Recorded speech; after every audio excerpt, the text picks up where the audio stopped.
Olá, meu nome é Caleb Elias de Carvalho Barbosa e este é o canal Reforma e Teologia. Damos continuidade à nossa série especial Por que o cristão não pode ser maçom? Tratando agora de um tema pastoral e prático fundamental, o dever dos ministros de Cristo, bem como da liderança eclesiástica em geral no enfrentamento dessa questão à luz das Escrituras. Neste vídeo, queremos abordar o chamado pastoral à vigilância e à fidelidade ao rebanho de Deus, aplicando de forma prática tudo o que temos exposto até aqui. Não estamos tratando apenas de uma questão teórica ou histórica, mas de uma realidade presente que afeta igrejas, famílias, líderes e membros. A infiltração da maçonaria em ambientes eclesiásticos e sua atuação sutil em estruturas eclesiásticas exigem discernimento, coragem e ação pastoral firme. Aqui trataremos da responsabilidade de exortar, disciplinar, proteger e conduzir o povo de Deus à verdade, confrontando o erro, chamando ao arrependimento e edificando a igreja na sã doutrina. Pois, como o apóstolo Paulo exortou aos presbíteros de Éfeso, olhai por vós mesmos e por todo o rebanho, pois eu sei que, depois da minha partida, entre vós penetrarão lobos vorazes, que não pouparão o rebanho. Atos 20, 28 a 29. Que o Senhor nos ajude a sermos cristãos fiéis e que ajude os pastores a serem fiéis, vigilantes e ousados na verdade. Bom, o primeiro passo no chamado pastoral, diante do envolvimento de membros com a maçonaria, é compreender que essa questão é, antes de tudo, espiritual e doutrinária. A maçonaria não é apenas uma organização filantrópica ou rede de contatos sociais. Ela representa uma cosmovisão religiosa, humanista e mística, que conflita diretamente com a fé cristã bíblica. Por isso, qualquer envolvimento ou interesse por parte de membros da igreja deve ser tratado com a devida seriedade pastoral. Quando um membro da igreja demonstra interesse ou já possui algum envolvimento com a maçonaria, o pastor e os presbíteros devem abordá-lo com graça, paciência e clareza teológica. É essencial ouvir, entender o grau de envolvimento e explicar biblicamente por que essa associação é incompatível com a fé cristã, como vimos em vídeos anteriores. Isso inclui mostrar os problemas doutrinários da maçonaria, sua natureza religiosa anticristã e seus juramentos contraditórios à aliança cristã. Bem, tratando agora do apelo ao arrependimento. Bem, o aconselhamento deve buscar sempre a restauração do irmão, chamando ao arrependimento sincero e ao abandono completo de qualquer ligação com a ordem maçônica. Assim como Paulo exorta os crentes a abandonar as obras das trevas. Efésios 5:11. O membro deve ser conduzido a ver que não pode servir a dois senhores. Mateus 6:24. Deve-se fazer um apelo à renovação da mente. Romanos 12:2. Destacando a supremacia e suficiência de Cristo. Bom, é necessário também discernir se o envolvimento do membro se dá por ignorância, tradição familiar, conveniência social ou convicção ideológica, né, ou doutrinária, né? A resposta pastoral deve variar de acordo com o coração da pessoa. Uns poderão ser instruídos e se arrepender prontamente. Outros talvez resistam e precisem de confrontação mais direta. O cuidado pastoral inclui não apenas exortação, mas ensino continuado, oração e acompanhamento.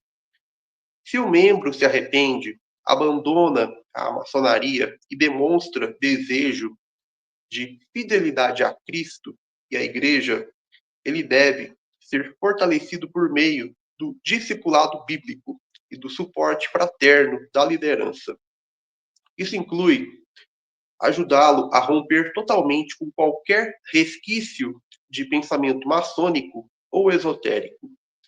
Caso o membro, mesmo após ser confrontado com as Escrituras, permaneça obstinado em sua associação maçônica, os princípios bíblicos de disciplina eclesiástica devem ser aplicados.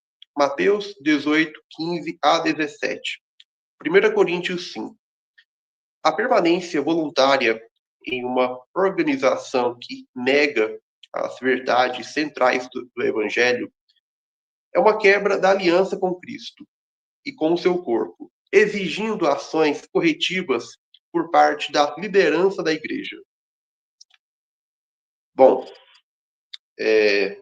um dos textos mais ilustrativos e poderosos sobre arrependimento verdadeiro e ruptura com práticas ocultas e idólatras encontra-se em Atos 19, 18 a 20, onde se descreve a conversão de muitos efésios que, ao crerem no Evangelho, confessaram seus pecados publicamente e queimaram seus livros de magia, em sinal visível de que sua velha vida estava sendo abandonada de forma radical e irreversível. Né, conforme diz o texto, né, de Atos 19, 18 a 20, muitos dos que creram vieram confessando e denunciando publicamente as suas próprias obras. Também muitos dos que haviam praticado artes mágicas, reunindo os seus livros, os queimaram diante de todos. Calculado o seu preço, achou-se que montava a 50 mil denários. Assim, a palavra do Senhor crescia e prevalecia poderosamente. Esse texto fornece um modelo prático e espiritual para o arrependimento de todo aquele que deseja romper com a maçonaria ou com qualquer sistema anticristão ocultista. Vejamos alguns passos fundamentais que se aplicam ao contexto da conversão genuína de um ex-maçom. Bem, o primeiro passo é a confissão voluntária e pública, como fizeram os efésios.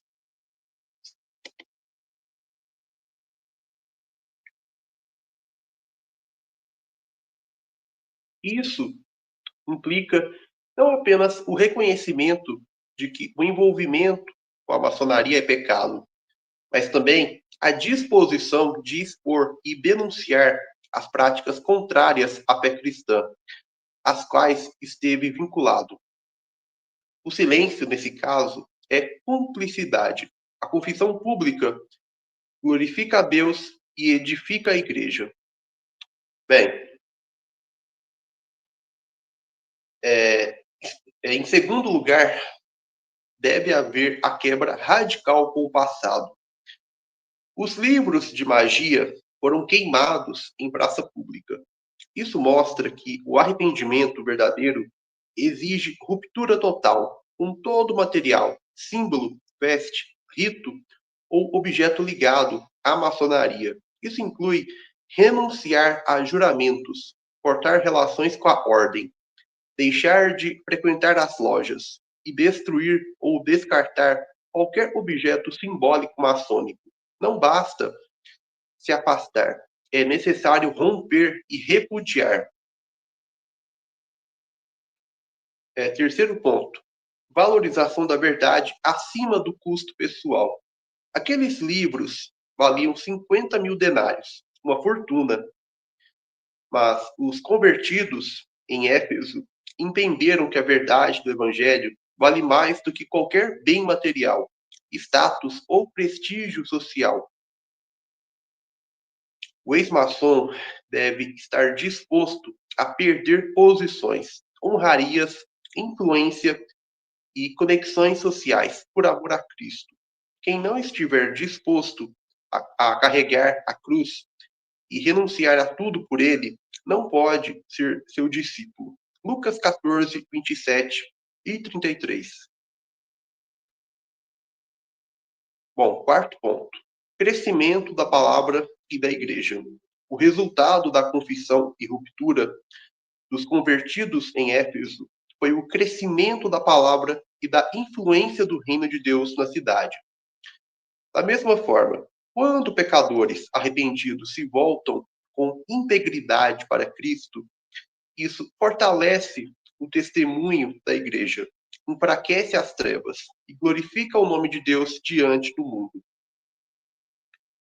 Bem, após o arrependimento e a ruptura com a maçonaria, é essencial que o cristão compreenda e fortaleça sua nova identidade como membro do povo da aliança de Deus.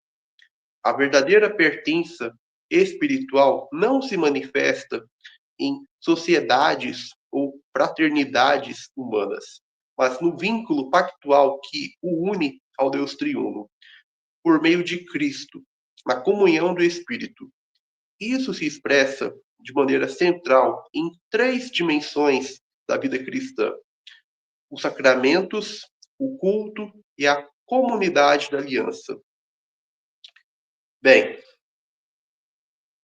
enquanto os ritos maçônicos oferecem iniciações simbólicas a luzes humanas e gnósticas, os sacramentos bíblicos são os meios visíveis da graça de Deus, instituídos pelo próprio Cristo.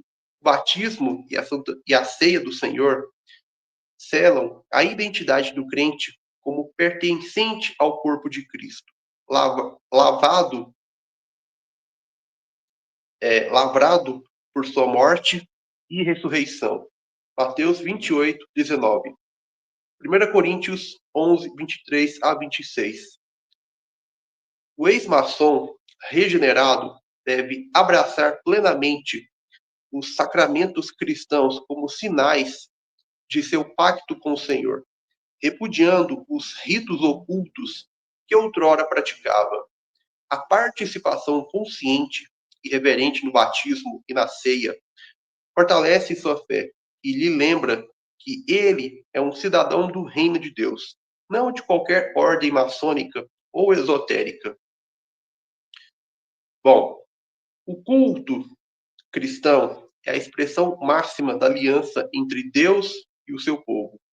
Diferente das reuniões maçônicas com orações ambíguas ao grande arquiteto, simbolismos ocultos e elementos religiosos sincréticos. O culto bíblico é centrado na palavra de Deus, na adoração ao Deus triuno e na proclamação da verdade sem mistura ou sombra de engano. Hebreus 12, 28. João 4, 23 a 24. O ex-maçom deve abandonar toda forma de culto espúrio e consagrar-se à adoração verdadeira, participando do culto público como meio de graça e sinal de sua submissão ao Senhor da Aliança. Isso também o protege espiritualmente contra tentações de retorno a qualquer espiritualidade paralela. A maçonaria promete uma irmandade universal, mas baseada em princípios humanistas. relativismo religioso e alianças políticas espúrias. A verdadeira fraternidade, no entanto, é a comunhão dos santos, fundamentada na verdade do Evangelho, na comunhão do Espírito Santo. Atos 2:42, Efésios 2:19 a 22. O ex-maçom precisa encontrar na igreja local sua nova família, sua nova aliança, seu novo corpo de pertença. É ali que ele será edificado, discipulado, acolhido e desafiado a crescer em santidade e fidelidade. Para que pastores, presbíteros e membros da igreja local estejam bem preparados para lidar com a temática da maçonaria, tanto do ponto de vista apologético quanto pastoral, é fundamental o acesso a recursos doutrinários confiáveis, confessionais e reformados. O conhecimento teológico sólido, alicerçado nas Escrituras e na tradição reformada, permite que o cristão tenha discernimento espiritual, histórico e ético diante das propostas sincretistas e esotéricas da maçonaria. Bem, as confissões reformadas clássicas condenam expressamente toda forma de associação ou sociedades secretas, místicas ou que adotem doutrinas contrárias à fé cristã. Entre elas, destacamos, né, Confissão de Fé de Westminster, especialmente os capítulos sobre o culto, né, capítulo 21, sobre o juramento lícito, capítulo 22, e sobre a comunhão dos santos, capítulo 36, que deixam claro que alianças secretas e paralelas à Igreja de Cristo são incompatíveis com o pacto cristão. Além disso, Catecismos Maior e Breve de Westminster, que tratam das obrigações éticas e espirituais do cristão, incluindo os deveres do primeiro, segundo e terceiro mandamentos. Declarações oficiais de igrejas reformadas, como a condenação formal da maçonaria por parte da Igreja Presbiteriana do Brasil, IPB, e de outras denominações reformadas ao redor do mundo. Apesar de que a Igreja Presbiteriana do Brasil, por um bom tempo, teve relações, né, ou relações, assim, não era bem a palavra que eu queria usar, mas sim, ela, digamos assim, ela teve muitos membros maçons, né? Alguns, tá? Alguns dizem que a Igreja Presbiteriana do Brasil, a IPB, teve relações com a maçonaria. Mas isso é vídeo, isso é tema, é conteúdo para outro vídeo. Bem, esses documentos podem ser usados tanto para a instrução interna, quanto como base para aplicação da disciplina eclesiástica, quando necessário. Bom, embora a literatura reformada em português sobre a maçonaria ainda seja limitada ou praticamente inexistente, eu, pelo menos, não conheço um autor reformado, calvinista, que trate sobre a maçonaria com a devida seriedade teológica e doutrinária e histórica. Bom, há títulos e autores que ajudam o cristão a compreender a problemática envolvida e a responder biblicamente. Alguns exemplos incluem o livro Cristianismo e Maçonaria, de Paulo Romeiro. Apesar de ser um autor de vertente não reformada, oferece dados importantes sobre a incompatibilidade entre fé cristã e maçonaria. A obra A Maçonaria, Seita Judaica, do ano de 1937. E Judaísmo, Maçonaria e Comunismo, né? É a obra. Judaísmo, Maçonaria e Comunismo, também de 1937.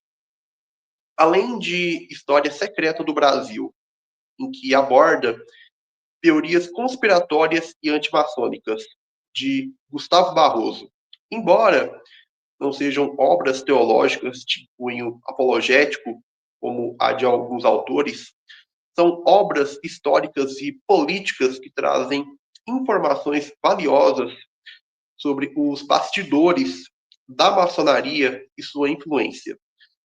Você pode também ler e conferir a tradução feita por Gustavo Barroso da obra Os Protocolos dos Sábios de Sião.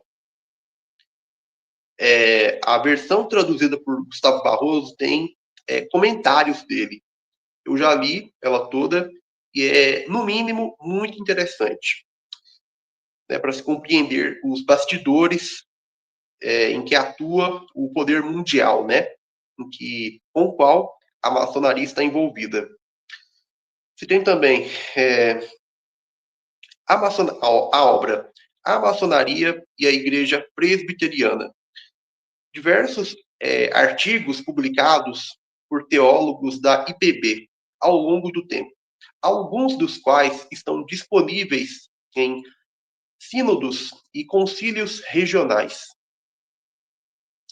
Autores reformados mais contemporâneos, como Ray J. Rushdoony, Gary North e Greg Bunsen, embora não tratem diretamente da maçonaria em muitos casos, oferecem críticas contundentes ao humanismo, gnosticismo moderno e à religião política do Estado, que são ideologias com fortes paralelos com os ideais maçônicos ou derivados da maçonaria.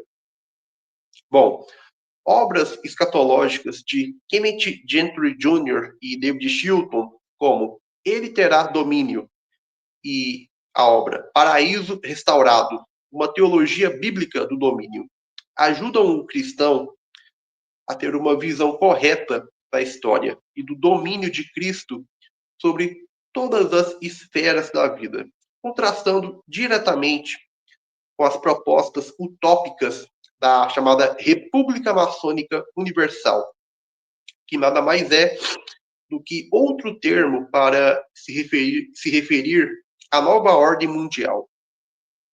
Bem, além dos livros e confissões, canais teológicos e cristãos como este, Reforma e Teologia, podem desempenhar um papel importantíssimo na disseminação de conteúdo reformado, especialmente voltado a temas negligenciados ou pouco tratados nos púlpitos.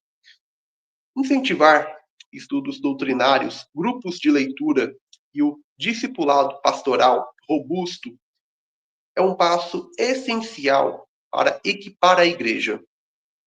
Bem, a maçonaria, enquanto sistema religioso e ético incompatível com o cristianismo bíblico, representa não apenas uma ameaça teológica, mas também pastoral e eclesiástica. Diante disso, é papel dos pastores e líderes da Igreja Reformada instruir, advertir e conduzir com fidelidade o rebanho de Cristo, protegendo contra doutrinas estranhas e alianças iníquas.